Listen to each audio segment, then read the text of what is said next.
Ele comandou a mais importante facção, a mais importante torcida do Botafogo Futebol Clube de Ribeirão Preto. Se fez político, foi eleito vereador, de vereador foi candidato a prefeito em Ribeirão Preto e ainda preside o União Brasil, partido que está se associando ao progressista, formando União Progressista. Ele é André Trindade, que faz questão de ser chamado também, além de empresário, bem-sucedido, empresário da noite em Ribeirão Preto, ele faz questão de ser chamado de política. André Trindade, meu amigo, pronto. É isso, Zé. Acho que é muito melhor. Felicidade estar aqui com você, poder bater um papo aqui que pode tudo, né? Então, no Aqui Pode Tudo. E na minha vida, eu fico feliz com a apresentação, porque eu sempre tive muito orgulho de tudo que eu fiz. Desde líder da torcida, ter orgulho de ser político, porque acho que nós temos que separar os bons políticos dos maus políticos, e eu não tenho nada que me envergonhar nesses 21 anos de trajetória política partidária. E é uma felicidade poder falar com as pessoas e ser entrevistado por alguém que conhece tanto de todos esses assuntos de Ribeirão Preto como você. Agora, é difícil, acho que eu nunca encontrei ninguém que tivesse tanta vontade, tão bom prazer, assim, um prazer legal de falar, eu sou político. É que a classe política, Zé, ela muitas vezes não dá bom exemplo, né? Mas você tem que saber quem você é, saber o que você pensa, com quem você anda, e a sua vida mostra para a sociedade quem é você. Eu, por exemplo, tenho bar e restaurante, sou uma pessoa totalmente exposta. Eu vou aos jogos do Botafogo, não falto. Eu tenho aí os meus finais de semana nos campos do futebol amador, com a transmissão da Várzea. Aquele que tem vergonha de quem é não pode sair para fora de casa. Por quê? Porque você está sempre sujeito ao questionamento. Então, quem tem a consciência tranquila, quem tem o bem-fazer como iniciativa, tem que falar e se orgulhar daquilo que faz. Aquele que fala, Zé, eu não sou político, estou político, desconfia desse aí. Porque filiou num partido, colocou o nome à disposição para disputar, se não é político, está no lugar errado, né? A gente tem que saber que quando está com dor de dente, tem que procurar um dentista. Quando quer comprar uma casa, procura um corretor de imóveis. Você comprar, vender, né? Quando tiver com uma dor, vai no médico. E quando tiver com um problema político, administrativo numa cidade, e tudo passa pela política, acho que você tem que acreditar num político. E a gente precisa fazer, Zé, a população voltar, não acreditar no André Trindade, mas voltar a analisar as pessoas, as propostas, os candidatos. E agora a missão de todos, principalmente em Ribeirão Preto, é conversar, não é com o eleitor do Ricardo Silva, com o meu eleitor, o qual agradeço. Tive praticamente 30 mil votos na minha primeira candidatura de prefeito. O eleitor do Marco Aurélio, do Jorge Roque. Agora eu quero ver quem é capaz de dialogar com a massa dos 220 mil eleitores em Ribeirão Preto que não escolheram ninguém. Então, para isso, precisam se apresentar os políticos e deixar claro qual que é o seu papel dentro desse segmento que modifica a vida da cidade, modifica a vida das pessoas e deve ser utilizado para o bem comum. Então, eu ando cabeça erguida, sorriso no rosto, né? Fé no coração e aceitando os resultados da vida. Você esteve recentemente em Brasília, quando foi criada a grande confederação, né? O PP e União Brasil. Que lição que você traz de lá? Olha, Zé, eu estou há 21 anos no mesmo partido. Né? Comecei no PFL, aí eu assisti em 2007 o PFL virar Democratas, um novo programa, eu estava lá. Até comentava isso, eu tenho um amigo que é senador, que é o Efraim Filho, que é da Paraíba, e que foi o meu contemporâneo da juventude do PFL. E nós estamos trilhando até hoje, falei com ele em Brasília, terça-feira passada. Nós vivenciamos isso. Recentemente nós vivenciamos a fusão do União Brasil com o PSL, que naquele momento tornou o União o maior partido do Brasil. E agora, não diferente, estamos lá acompanhando essa federação. Por que tem que acompanhar, Zé? Nós precisamos estar próximo das nossas lideranças maiores para não perder o bonde da história, né? Porque modifica partido e política também é um jogo de poder. Não é fácil você manter um partido, um diretório, segurar um partido. Existem outras forças econômicas, forças políticas que cobiçam o mesmo espaço. Então eu faço questão de participar na raça. Eu não tenho remuneração para isso. Como dirigente partidário eu não tenho salário, não ganho nada para isso. Aliás, gasto com isso, né? Porque tem que prestar conta, tem que pagar escritório de contabilidade, sede, né? Mas eu gosto do que eu faço, sempre fui líder político. Peguei esse partido depois da saída do Kassab vazio, elegi vereadores em 2016, elegemos vereador em 2020, elegemos vereadores em 2024. Então eu gosto dessa trama de você poder fazer articulação política, trazer as pessoas para perto, ciscar para dentro, e vou lá nesses eventos para ver qual é o meu papel a partir disso, né? E agora, evidentemente, que tornou a maior estrutura partidária do Brasil. Seja em tempo de TV, seja em recurso partidário, para financiamento das campanhas e também para propagação dos seus planos partidários, do seu plano e que você tem que destinar uma parte para a mulher também. Nós elegemos muitas mulheres na região. Hoje eu coordeno 57 cidades aqui na região do União Brasil.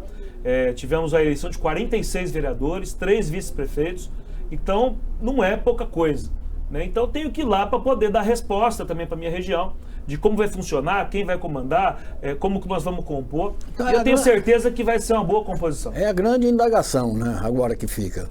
O PP, até então, comandado pela família Romano Machado, né? Você já entrou, teve um contato preliminar com o Marcelino, com o Maurílio? Olha, sim, estive falando com o Maurílio, com o Gobi, né? Uhum.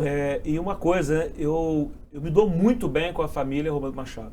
Aliás, faço votos que eles tenham realmente toda a firmeza no comando do partido, porque nós teremos uma relação na federação de muita produtividade, vide a envergadura da família Romano Machado. Uhum. Né? O Marcelino foi alguém que me incentivou muito e evidente que por questões partidárias não pôde me apoiar na campanha de prefeito, mas me aconselhou bastante e eu levo esses conselhos como lições para a minha vida.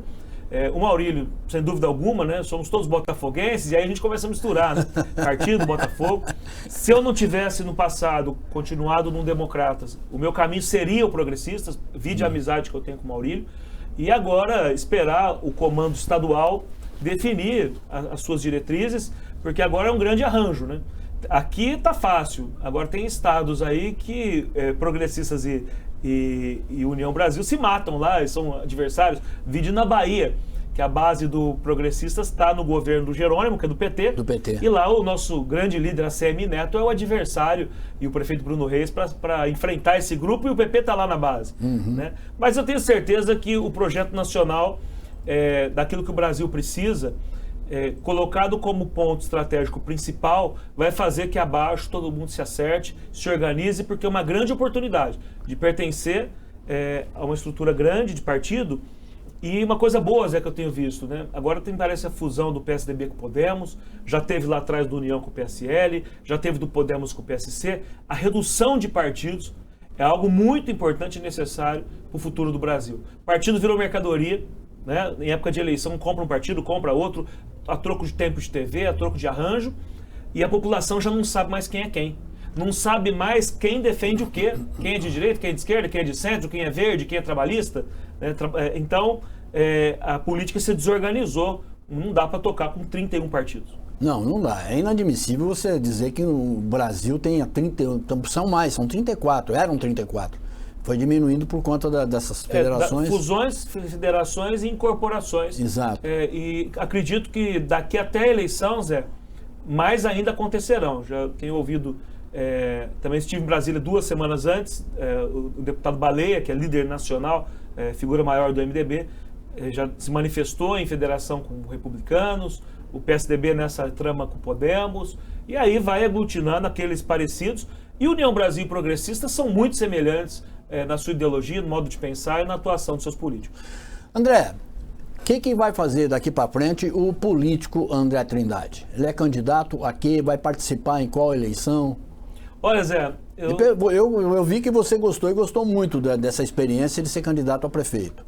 Foi muito bom porque eu tenho pleno conhecimento da minha cidade, eu ando nas periferias E não é que eu ando como político, né? Fui um vereador muito próximo dos guetos aqui em Ribeirão Preto, né? Trabalhando na parte social, na parte do futebol amador. A própria torcida do Botafogo me talhou a conhecer gente de todos os cantos da cidade. Eu não tenho um reduto próprio de votação, né? Nem a Vila Tibério, qual eu sou nascido, criado, batizado, estudado na Vila Tibério, não me dá uma votação como dava para o Marcão Zorzeto, para aqueles mais identificados. Eu, por causa do Botafogo, tenho voto na cidade toda. E agora, Zé, a eleição de prefeito, ela te dá uma oportunidade diferente de vereador. Quando você é candidato a vereador, você coloca o seu discurso, a sua narrativa, em meio a outras 500 candidaturas. E o eleitor vota em você por uma questão ou familiar, ou de amizade, vota mais com o coração e com a emoção do que com a razão. Né? E também por alguma coisa que você fez. Sem nenhuma base, ninguém chega lá. Lógico. E eu, perseguindo um caminho aí sem reclamar, cheguei lá. Né? Na candidatura a prefeito, você consegue mostrar para a população quem de fato você é, colocar ideias numa outra prateleira, com menor concorrência de visibilidade. E para o futuro, Zé, eu tenho que lembrar que quem sai candidato a prefeito em Ribeirão, ele não fala só para Ribeirão, ele fala para 100 cidades da área de cobertura, né? Da retransmissora da Globo, da Bandeirantes e do SBT. A Record, na nossa região, passa a política de Franca. Né? E hoje, aqueles que puderam me conhecer, amigos, vereadores, prefeitos, até população, onde eu tenho visitado, coordenando essa região, lembram da nossa campanha. Eu te vi, eu torci por você, se eu fosse de Ribeirão, eu teria votado. Então é evidente, Zé, que o caminho natural agora é uma disputa, já em 2026, para o Legislativo, onde eu estou me preparando, onde o partido já está analisando e também analisando outros nomes da cidade, ou seja, a minha candidatura não anula qualquer uma outra, nem mesmo dentro da federação e nem dentro do partido, porque agora, principalmente com a federação, Zé, nós vamos precisar de candidatos de voto.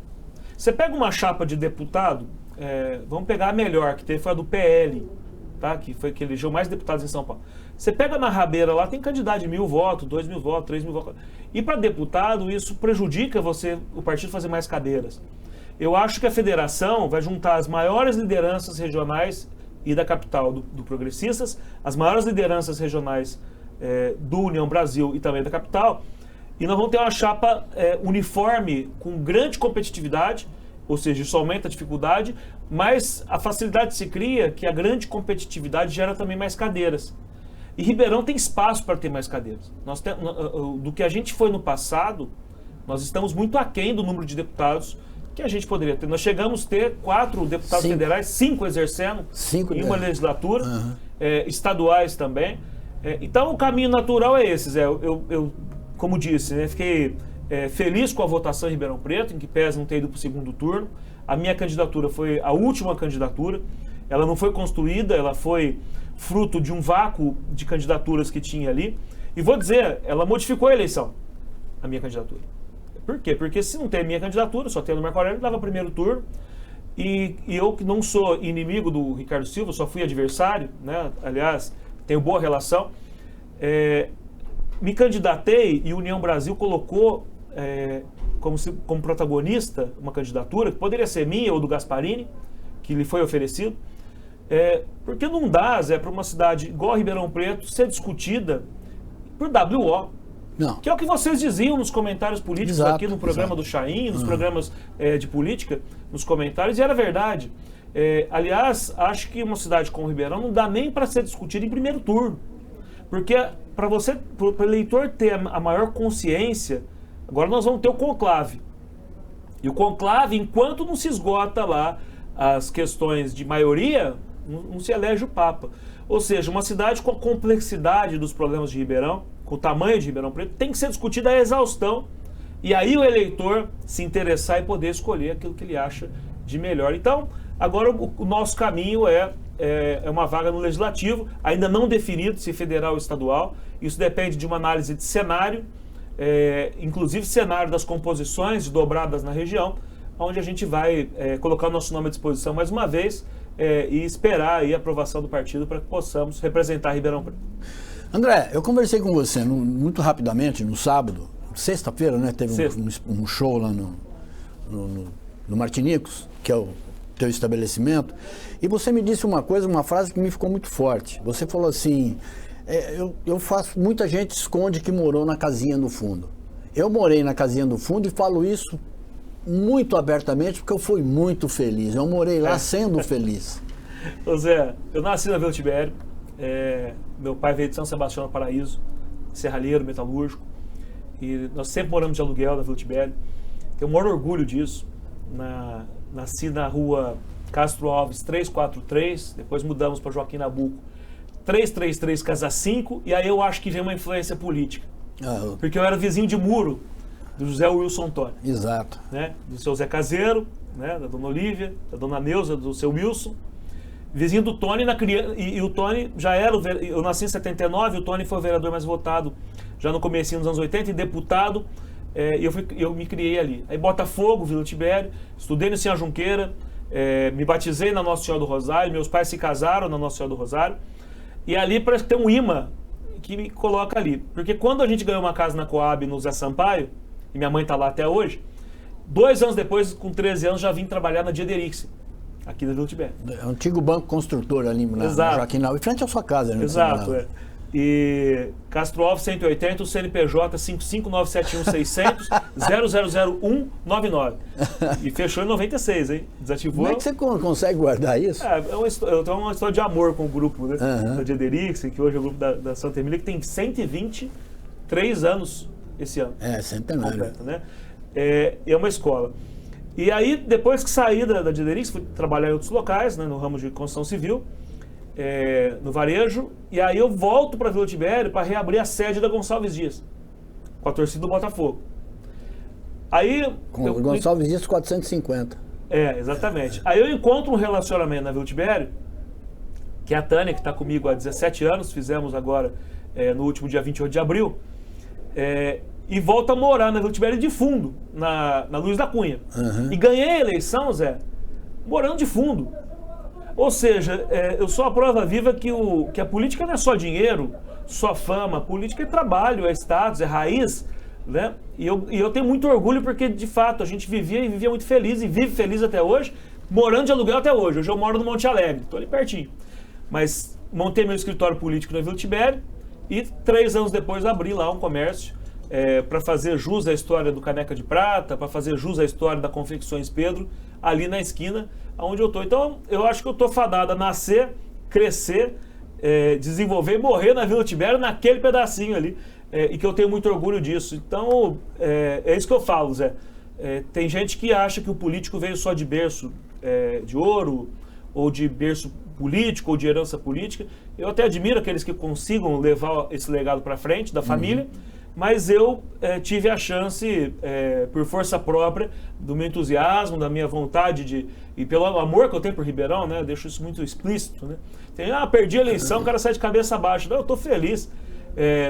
Eu tive exatamente de votos a capacidade hoje do estado de Santa Cruz, que é a minha segunda casa. Então imagina que se eu pudesse hoje morrer, eu ia morrer dizendo o seguinte: eu consegui lotar meu estádio de pessoas que confiam em mim, né? São 20, o Botafogo cabe 29, 100 e pouco, eu tive 29, 115, né? Dá para ir ainda uns conhecidos de bicão lá. Mas, então eu faço isso, Zé, com alegria, e, igual eu te falei, de cabeça erguida, e é o que me dá força para seguir aí fazendo o que a gente faz, seja no comércio, seja no Botafogo, seja na política. Eu acho que nós temos todos que dar a nossa contribuição. E essa é a contribuição que eu tenho dado aí nesses últimos 21 anos. Botafogo, André, vamos falar um pouco do esporte, vamos falar da tua liderança na torcida do Botafogo. Você ajudou a criar, a montar uma torcida organizada do Botafogo, que era uma época de ouro do Botafogo, né? Você não pegou ainda, você nasceu em 79, você falou, você não conheceu o Botafogo de 77, obviamente, né? Mas tem histórias que você sabe, né? Do Magrão, do Zé Mário, do Lorico, etc, etc. A diferença do Botafogo que você conviveu com o Botafogo de hoje, Botafogo SA? Olha, Zé, eu queria muito ter nascido 15 anos antes, né, para ter vivido os Dragões, a Vila Tibério, Alemão Pop, João do Posto, que foi meu amigo, faleceu, o filho é meu amigo até hoje, Pidão Baroni, que eu fiz o velório do Pidão lá na sede, na Gonçalves Dias, com todas as honras, né? E eu tenho muito orgulho de ter sido chefe da torcida, em que pese muita gente não conhecer, achar que é igual em São Paulo, que só tem maloqueiro, bandido. Não é, ao contrário, a gente ajuda o clube. né? E no tempo que eu fui, foi glorioso. A gente conseguiu colocar muita gente nas viagens, conseguimos inserir a mulher no estádio de forma muito respeitosa. E hoje acho que vai mais mulher do que homem no estádio. Conseguimos fazer grandes acontecimentos. E o principal, Zé, eu peguei a torcida do Botafogo na baixa, na Série A2, Série B, Série A3, e conseguimos fazer uma grande massa. Depois da pandemia, veio junto com a SA, são outros tempos, de uma relação menos próxima do clube com a torcida. E o torcedor, Zé, ele não quer saber se o time está na primeira divisão, na segunda, na terceira. Ele quer saber se ele tem voz, se ele tem vez, se ele pode acompanhar. E essa relação empresarial, que está sendo necessária para o futebol brasileiro, vi até uma matéria ontem do presidente da federação, que é meu amigo, o Reinaldo, vídeo Mirassol, os times estão indo bem, só SA. No Botafogo não deu ainda química, né? E aí fica sempre conflitos, atritos, que não fazem todos remarem para um lado só. Mas eu confio que o tempo conserta essas coisas, mas que se o time for bem dentro de campo, e para isso tem que ter investimento, a torcida volta, porque o botafoguense sempre vai ser botafoguense. O botafoguense, na boa, ele corresponde, e a gente torce para que o Botafogo tenha melhores campeonatos, que nos dê esperança aí para que a gente possa ir. Eu tô indo, com SA, sem SA, tô indo lá sofrer, perde eu fico bravo, ganha eu fico feliz, tomo um monte de chopp depois, né? Tava feliz da vida, ganhou do Atlético agora, né? De goleada, mas enfim, eu acho que o Botafogo nunca vai acabar, e o dia que acabar a gente refunda de novo. O presidente do Botafogo, o presidente do Botafogo S.A., o Adalberto Batista, ele disse que a culpa de falta de público no estádio é que a torcida do Botafogo é muito antiga, muito velha, né? E que ele culpa inclusive parte da imprensa, que a imprensa também vive de falar mal do Botafogo. O que é uma grande inverdade nas duas afirmações dele, né? São mentirosas e burras, né? Eu queria que você falasse sobre isso. O torcedor do Botafogo já é velho? Bom, em casa em que todos brigam, ninguém tem razão, falta pão. Falta pão. Quando não ganha e as coisas não acontecem, acham os culpados aqui, de lá. Eu acho que não tem ninguém que queira, a não ser alguns comercialistas mais fanáticos, eu acho que não tem ninguém que queira o mal do Botafogo. Nem o Adalberto. O Adalberto quer acertar, quer fazer o bem. Acho que a torcida quer que ele acerte para poder voltar ao estádio. Acho que a imprensa só ajuda. E a imprensa é jornalismo. Jornalismo noticia o que está acontecendo. Se perde, fala que perdeu. Se ganha, fala que ganhou. Se joga bem, fala que jogou bem. Se joga mal, fala que jogou mal. Então eu acho que nenhuma narrativa pode servir para culpar esse ou aquele em nenhuma instância. Acho que se todos remarem para frente, fizer a sua parte, nós teremos público no estádio, boas classificações, conquistas, e aí é disso que o torcedor vive. O torcedor não vive de rebaixamento, de luta contra o rebaixamento. Você tem ido ao estádio, você tem dito isso? Tenho ido. Você ainda tem contato com a torcida? Tenho. Aliás, o meu comércio é no mesmo quarteirão da torcida, né? Hoje eu não consigo desempenhar funções do passado, evidentemente, porque a vida nos coloca outras obrigações, a idade também, as nossas outras responsabilidades, né? E são a família outros cobra tempos também, né? Sim. Com razão.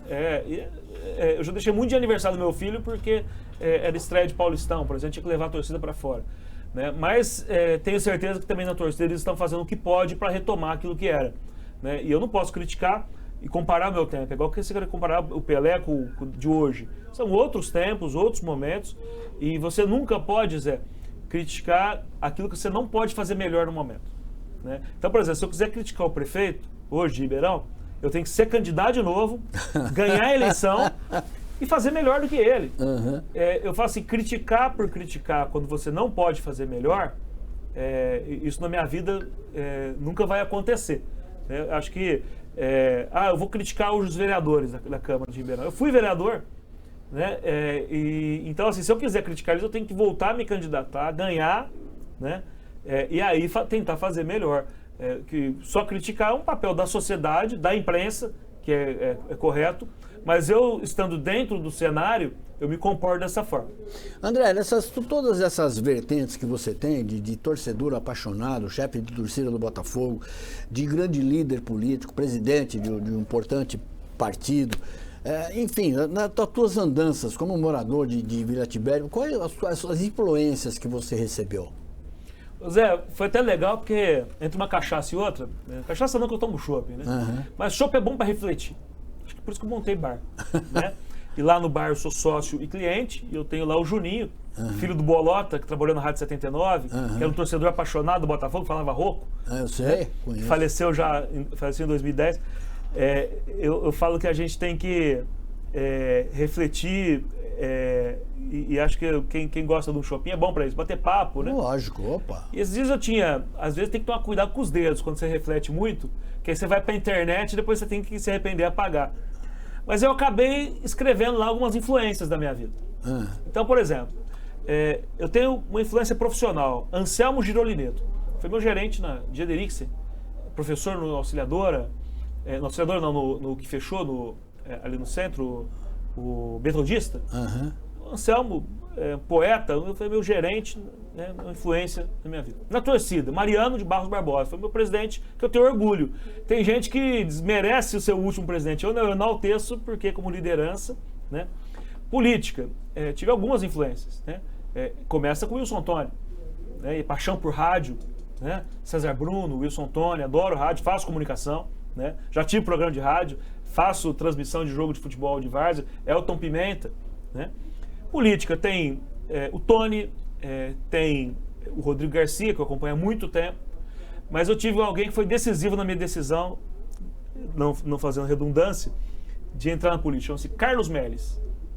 Aqui pertinho, São Sebastião do Paraíso, cidade do meu pai.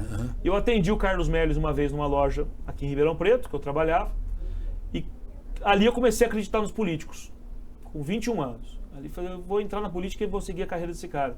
E é meu amigo até hoje, né? Aí Carlos Melles me abriu as portas para Ronaldo Caiado, para outros que inclusive gravam nas minhas campanhas aqui, até de vereador, né? O Duarte Nogueira foi um grande professor, ter participado como secretário de esportes no governo do Nogueira e ter sido líder do Nogueira na Câmara, me deu uma grande bagagem em relação à forma de governar. Nogueira foi secretário de Estado 3 vezes, já governou, não foi só parlamentar. E a própria frieza que ele trata as coisas necessárias. Nogueira, é difícil você mudar a opinião dele quando ele está convicto do que tem que ser feito, ainda que seja impopular. E com isso a gente conseguiu pela Câmara. Aliás, acho que o meu papel da Câmara maior foi ajudar, como líder, a fazer as reformas que Ribeirão precisava no âmbito administrativo e principalmente previdenciário, né? Isso vai garantir saúde financeira para os próximos 20 anos de Ribeirão Preto, pois a situação de todos os municípios era muito difícil, mas dos maiores era muito pior, porque tem uma massa de servidores aposentados muito maior do que cidades menores. Então tive essas referências de vida além do meu pai, que é um grande exemplo de vida para mim, minha mãe, que trabalha até hoje, né? Vende chopp, inclusive tem comércio, foi manicure, ajudou muito em casa. O comércio dela lá no Zé Sampaio. E faz alegria do povo também, como eu, vende chopp, né? Então vende alegria, né? Vende confraternização. Tem uma história legal, Zé. Eu tomei posse como vereador no Pedro II no dia 1º de janeiro de 2017, às 9 horas. No dia 31 de dezembro, 19 horas, 19h30, quando todo mundo já estava indo para comemorar a passagem de ano, eu ainda estava trabalhando, carregando o carro de cliente, estava chovendo, com chopp, gelo e carvão, tudo molhado, porque o Natal e o Ano Novo, para quem vende chopp, é o 13º ou 14º, né? Então tem esse orgulho. Quem me viu, às vezes, de boné ali, carregando alguma coisa do carro, não sabia que no dia seguinte eu tomaria posse como representante eleito do povo para ser vereador em Ribeirão. E o vereador nada mais é do que um trabalhador, escolhido Exatamente pela sociedade para representá-lo politicamente ali. Ô Zé, lá no Martinicos, né, quem faz a decoração lá, quem cuida da parte artística sou eu, né? E outro dia eu estava numa escada, eu era vereador, agora no último mandato, que eu tive mais 1 ano e 4 meses de mandato, 1 ano e 7 meses de mandato. E eu estava esperando a escada e ajustando um cabo de aço que puxa uma cobertura ali onde você estava sentado, ali na calçada. E parou um cara de moto, olhou assim e falou, nossa! Eu falei, opa! Primeira vez que eu vejo um vereador trabalhar. Eu tive que dar risada, né? Mas essa é uma brincadeira, mas é a sensação do povo, né? Mas temos, a vida presume que a gente tem que trabalhar para ter as coisas. Não tem a menor dúvida. Para que serve a política, André? Zé, eu tenho plena convicção que a política é instrumento para fazer o bem comum, que pese, às vezes, ela ser deturpada, mas eu sigo firme nesse objetivo. E o bem comum são muitas coisas. Você nunca teve nenhum problema, por exemplo, um problema de ser acusado disso ou daquilo, desvio disso, abuso de autoridade, esse tipo de coisa. É difícil manter essa isenção, ficar longe desses escândalos, ou é fácil e eles não aprenderam? Zé, é muito fácil quando você tem convicção e quando você sabe que nem tudo que reluz é ouro e que dinheiro não dá em árvore. Né? Então, prefiro andar apertado, né? Às vezes duro, mas poder seguir sentando na calçada ali sujeito a qualquer tipo de questionamento. E graças a Deus não tenho nenhum processo. Né? A gente de vez em quando tem uma continha a pagar aqui, outra ali, coisa de pobre. Mas processo de qualquer esfera, gostei do coisa de pobre, criminal, civil ou de conduta, graças a Deus nunca tive, espero nunca ter. Dizem que quem está na política, né? Madre Teresa de Calcutá, se viva fosse e mandato tivesse, processo teria.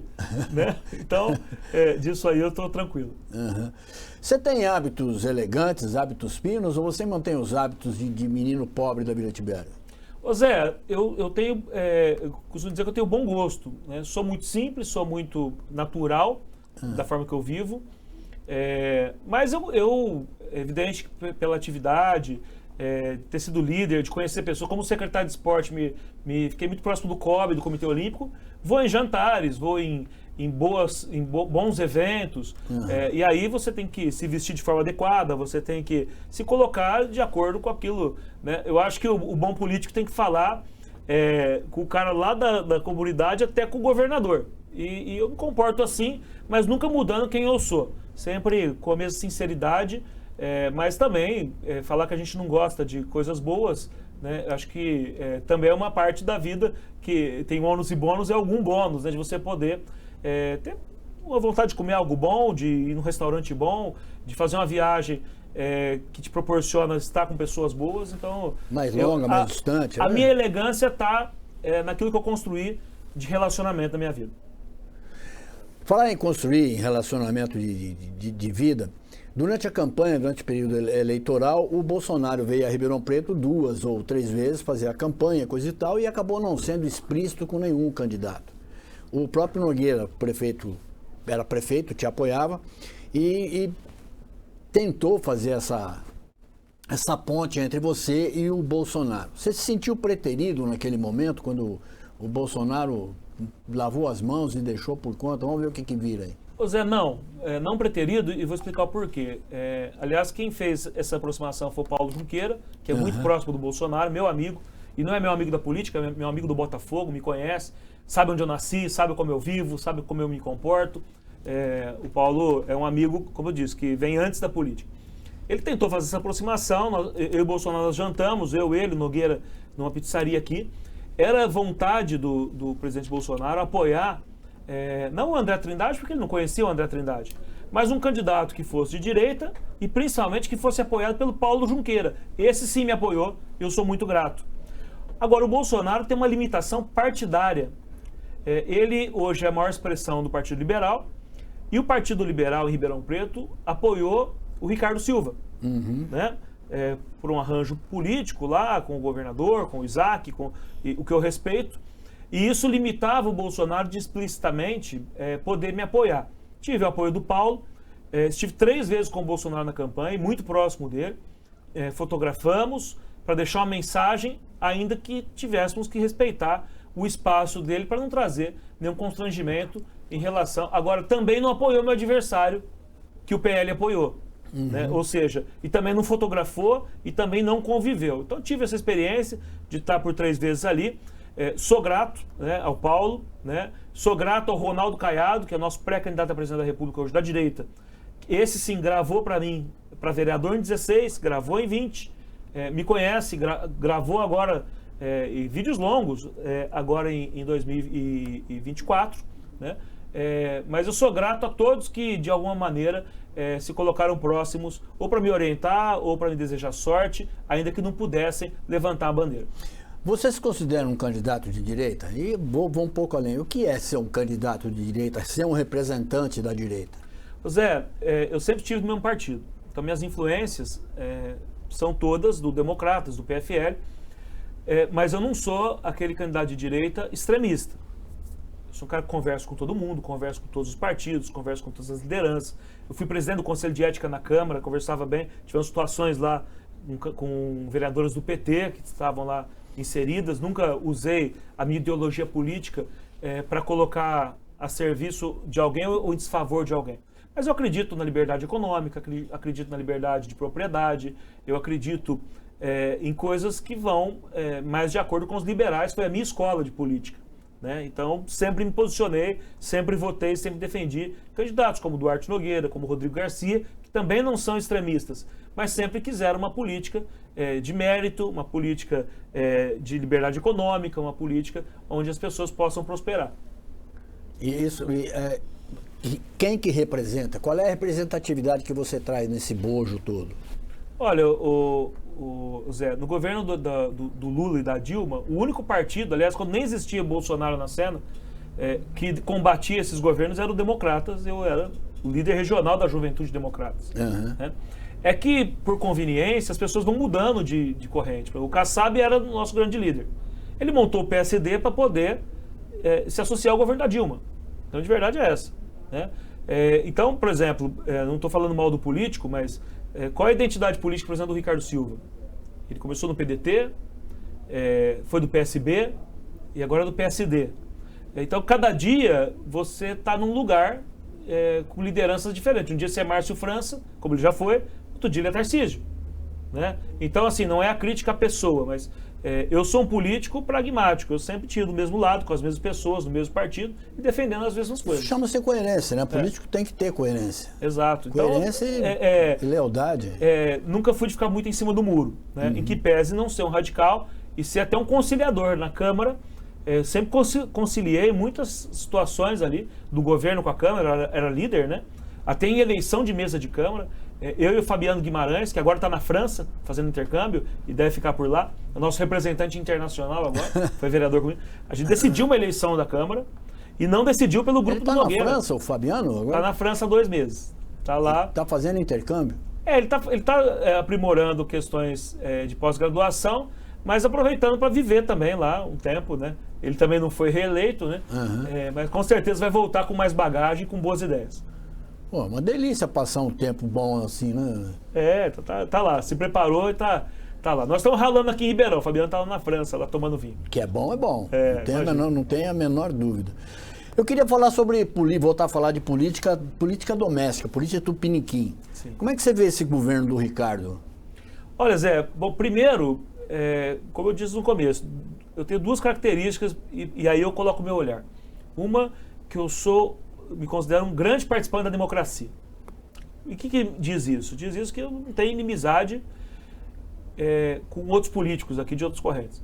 E a segunda coisa, isso para falar a minha opinião, e a segunda coisa é que eu amo o Ribeirão. E se eu amo o Ribeirão, eu torço para que o Ricardo Silva faça um bom governo. Todos nós torcemos para que seja.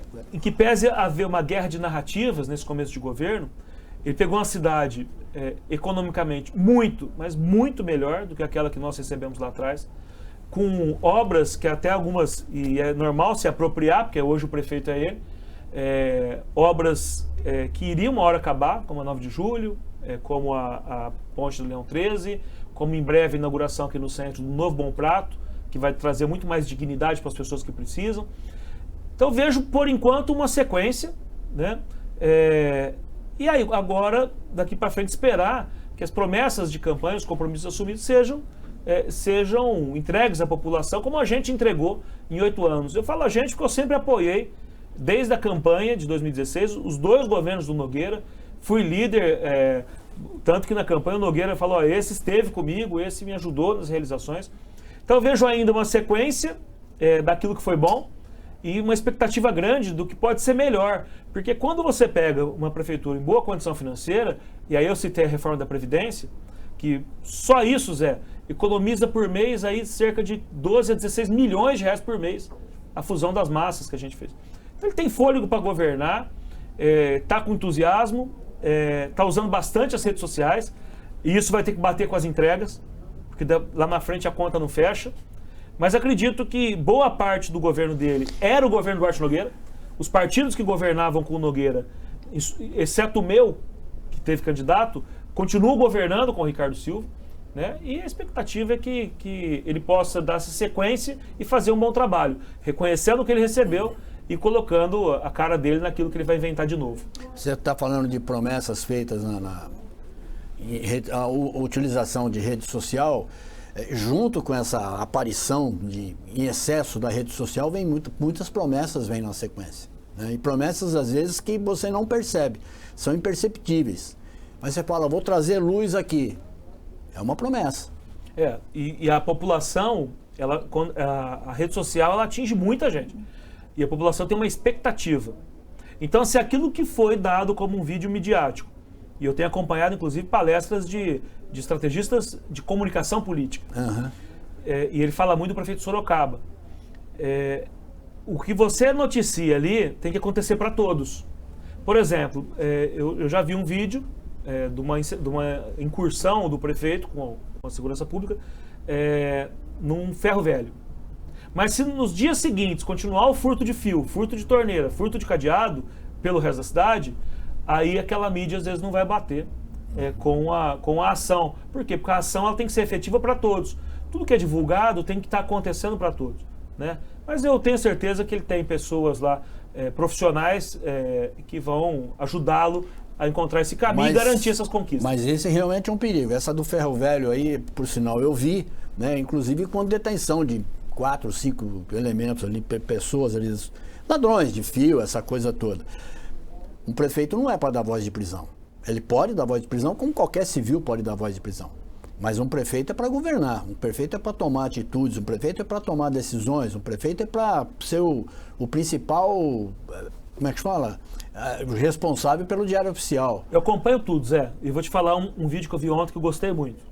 Você sabe que o Caiado elegeu um prefeito de Ribeirão Preto, né? Não em Ribeirão.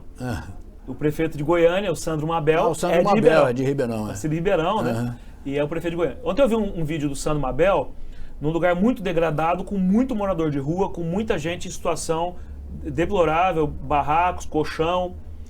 E ele foi muito sensível num vídeo que ele fez ontem. Ele falou, gente, chamou um morador lá, meu irmão, você tá forte, ele tá precisando, né? E ele falou, não pode ficar na rua não, eu vou te ajudar. Aí ele falou, fez uma reflexão, falou, eu quero, até o fim do ano, até dezembro, vir aqui e não ter mais um morador de rua nessa região e que eu possa ter ajudado a todos. Porque são irmãos em Cristo, meus, e eu não quero os deixar nessa situação. Então ele não chegou empurrando, igual o prefeito de Florianópolis, aqui você não vai ficar, aqui pode isso, aqui pode aquilo, porque a rua é pública. Né? Eu tenho esse acontecimento na porta do meu comércio, né, de pessoas de rua. Eu também tinha no meu plano de governo a promessa de programas que pudessem mitigar essa situação, que não é só Ribeirão, é no mundo. Né? No mundo tem morador de rua, nos grandes centros. Umas mais, outras menos, exato. Mas tem. Por exemplo, você vai em Brasília, não tem. Pelo menos em Brasília. Mas Brasília é uma cidade estranha para tudo. Lá é uma cidade que não tem esquina. Se não tem esquina, não tem gente um boteco. Também não tem um boteco, não tem uma referência de bar. Exato. Então, assim, cidade planejada. Mas eu quis dizer que o Sandro Mabel ele teve um olhar mais realista, de que ele não consegue mudar as coisas do dia para a noite. Mas que ele quer mudar e que ele reconhece aqueles que estão, por algum motivo, no desalento da vida, do pensamento, da condição de vida, como irmão. E a gente tem que tentar ajudar essas pessoas, ou devolvendo ela para a família delas, ou melhorando elas, ou capacitando elas, tirando o vício, que é o maior motivo dessas pessoas estarem aí, né? Mas, enfim, sobre Ribeirão Preto, o Ricardo Silva pode ter uma tranquilidade. Outro dia o Morandinho perguntou se eu vou ser estilingue. Eu já estive lá, não estou e posso estar lá no futuro. Então não vou ficar atirando pedra, vou torcer para Ribeirão Preto e para o governo dele, inclusive, onde eu tenho muitos amigos que foram secretários comigo, inclusive, e os partidos que o apoiam, eu tenho um bom relacionamento com todos. E você seria um estilingue forte, você sabe disso. Então, mas é lógico que a gente está atento. Eu tenho olhado, por quê? Porque mesmo que eu não estou no mandato, eu sou uma referência para uma parcela da população que sempre votou em mim. Então eu emito minhas opiniões, mas dessa forma, com clareza, com respeito, e também colocando meu ponto de vista. O dia que eu parar de colocar meu ponto de vista, eu não posso ser mais candidato a nada. Vamos falar de política nacional? Vamos falar. Então tá. que você está vendo do governo do Lula? Como é que você vê o governo do Lula? Estou te perguntando para a pessoa, você, não o partido da direita. Olha, Zé, eu vi um começo de governo e acompanhei bem também essa mudança, um começo de controle de inflação. Eu, como comerciante, sei a questão da relação da cadeia de insumos, né, daquilo que é necessário para a população, preço do arroz, preço do óleo, combustível, que é o setor primário, aquele que afeta frontalmente a cadeia como um todo. Né, por exemplo, combustível é um grande... é o que move o país, porque tudo aqui é carga, isso incide no preço, e o preço vai incidir na qualidade de vida da população e o poder de compra. Vi um começo esperançoso, mas um desarranjo total de um governo desorganizado daí para frente. Eles não conseguem acertar a política pública, eles não conseguem se acertar entre eles. Agora começa a troca de ministros, ontem trocou mais uma, aí vem de novo, faltando um ano para a eleição, escândalo de corrupção dentro do governo, que é o caso da Previdência, e isso traz desesperança para as pessoas. As pessoas esperam, Zé, um governo que seja organizado. Uhum. O Nogueira pode não ter agradado a todos, mas muita gente elogiou a forma que ele organizou o governo. Pegou com dívidas, saneou as dívidas, parcelou, fez reformas, gastou, economizou no campo da despesa, e não deixou a Ribeirão sair do trilho, porque quando a gente não tem saúde fiscal, tudo vai mal.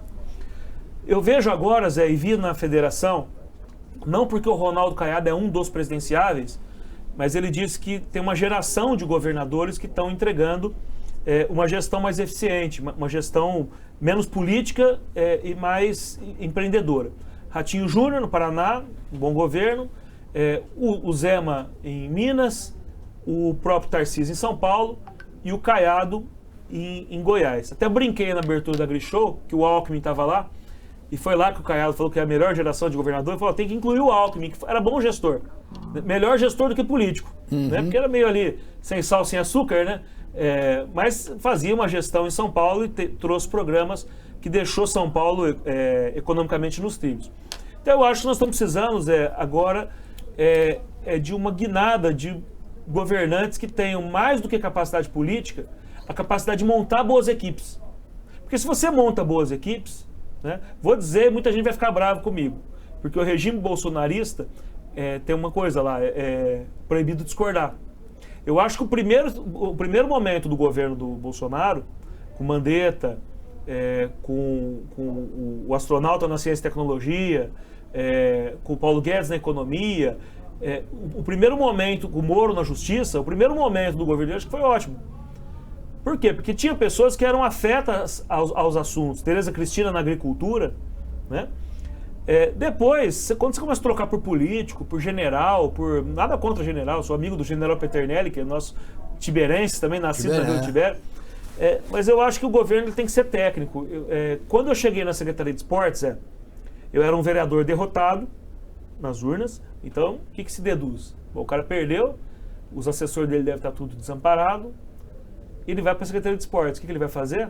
Vai levar a turma dele toda para lá e vai tirar todo mundo. Eu tinha 42 cargos à minha disposição. Sabe quantos eu troquei? Nenhum.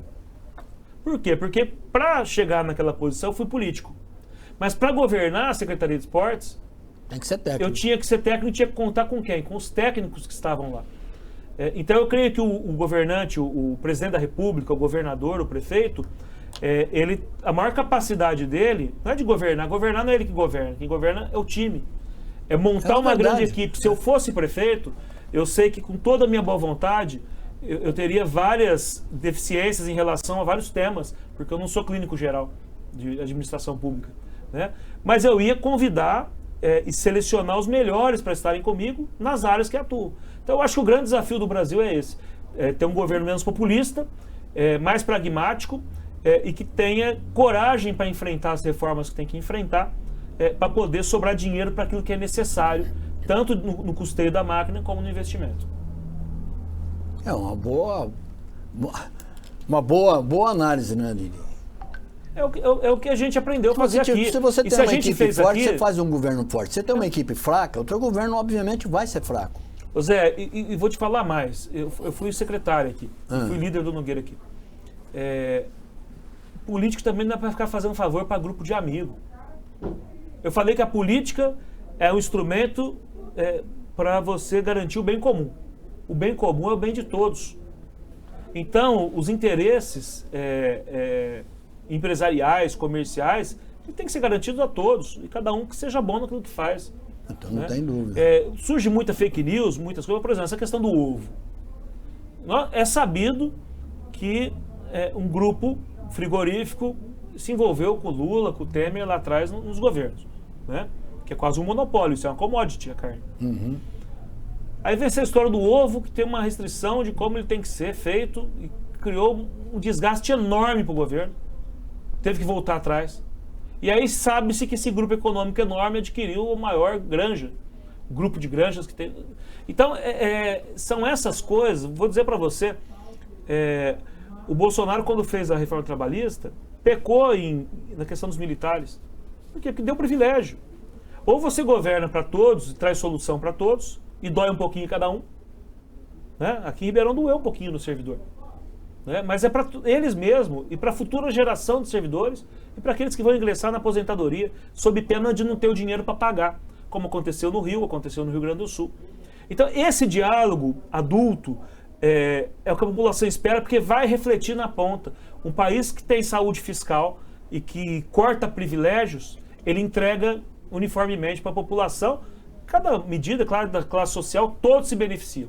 O rico vende mais, o pobre compra mais, a cadeia se move, o governo lucra mais com os impostos, né? E a vida segue, a gente vai se desenvolvendo. André, nós começamos a entrevista falando do teu orgulho, né? Da tua vontade de ser político, de ser reconhecido como político. Mas a verdade é que político provoca desconfiança. A verdade é que político provoca uma certa ojeriza junto à população. E isso afasta cada vez mais a juventude da própria política, do exercício diário da política, né? Do exercício partidário da política, que é uma coisa que tem que existir nos maiores países, os países mais civilizados desse mundo utilizam a política para fazer esse tipo de coisa. Como é que você vê esse desinteresse, né, da juventude para com a política, para com os políticos? Quando é que nós vamos começar a pensar em formar novas lideranças, mas que sejam lideranças realmente práticas, ótimas, lideranças, independente de eu acreditar, ou de eu confiar, ou de eu concordar com o que você diz, muita coisa eu não concordo, você tem uma visão muito à direita para o meu gosto, mas eu respeito e acho muito legal. Mas eu não estou vendo isso na juventude, está se afastando cada vez mais, em vez de aproximação à distância. Zé, a culpa é nossa mesmo, da classe política. Igual eu falei, eu tenho orgulho de ser político, eu acredito que política dá para fazer sem mentir para as pessoas, sem enganar as pessoas, ainda que se discorde, faz parte do debate. Isso que a gente está tendo aqui é um momento maravilhoso. Acho até que a minha colocação, às vezes, é muito técnica para aquele que quer começar a entender o processo. E acho que é aí que está o distanciamento do político. E nós precisamos até de especialistas para criar uma narrativa, para conversar não só com o jovem, mas com esse que está fugindo das urnas. Ou seja, o voto no Brasil não é mais obrigatório, porque quando você tem 467 mil eleitores numa cidade, 190 não comparecem, 25 mil comparecem e anulam, e 5 mil votam em branco, o que dá 220 mil, né, essa conta, de 467, alguma coisa está errada. Então, nós precisamos... Ficou muito fácil você não votar, só complementando. O voto passa a ser aleatório, porque eu vou pagar R$4. E sabe se quem eu tem tivesse, votar, se eu chegar lá e disser que eu não tenho dinheiro, eles são obrigados a aceitar a minha declaração. E a preocupação é grande, e a gente precisa de uma oxigenação nas bases daqueles que querem ser políticos, porque muitos que estão começando também já estão começando errado. Começando com o escândalo, com a lacração, com a gozação, com o espalhafatoso.